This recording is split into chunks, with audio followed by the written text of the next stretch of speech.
ایک گاؤں میں عارف نام کا لڑکا رہتا تھا۔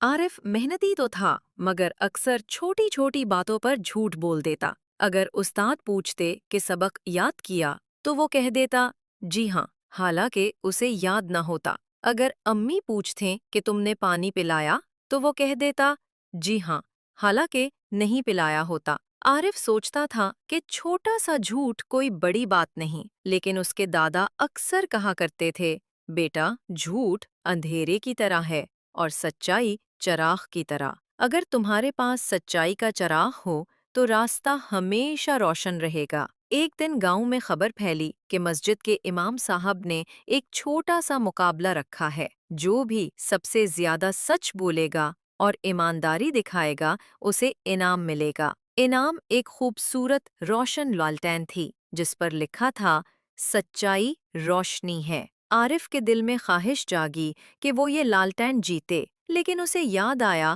کہ وہ اکثر جھوٹ بولتا ہے۔ اس نے دل میں عہد کیا آج کے بعد میں کبھی جھوٹ نہیں بولوں گا۔ مقابلے کے دن راستے میں عارف کو سکوں کی ایک چھوٹی تھیلی ملی۔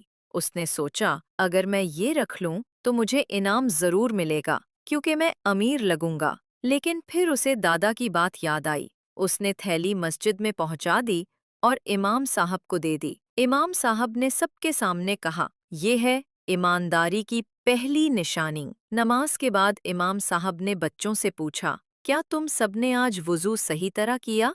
کچھ بچوں نے جھوٹ بول دیا مگر عارف نے صاف کہا بچوں نے جلدی کی تھی اور وضو مکمل نہیں کیا، یہ میری غلطی ہے۔ سب بچے ہنسنے لگے لیکن امام صاحب نے فرمایا یا ہے سچائی کا چراغ، اپنی غلطی مان لینا سب سے بڑی بہادری ہے۔ آخر کار امام صاحب نے اعلان کیا آج کا انعام اس لڑکے کو جاتا ہے جس نے امانت واپس کی اور اپنی غلطی مان لی، وہ ہے عارف۔ عارف کو روشن لالٹین دی گئی۔ جب اس نے چراغ چلایا تو پورا صحن روشنی سے بھر گیا۔ دادا مسکرا کر بولے بیٹا دیکھو اب تمہارے ہاتھ میں سچائی کا چراغ ہے، یہ چراغ ہمیشہ تمہارے دل کو بھی روشن رکھے گا۔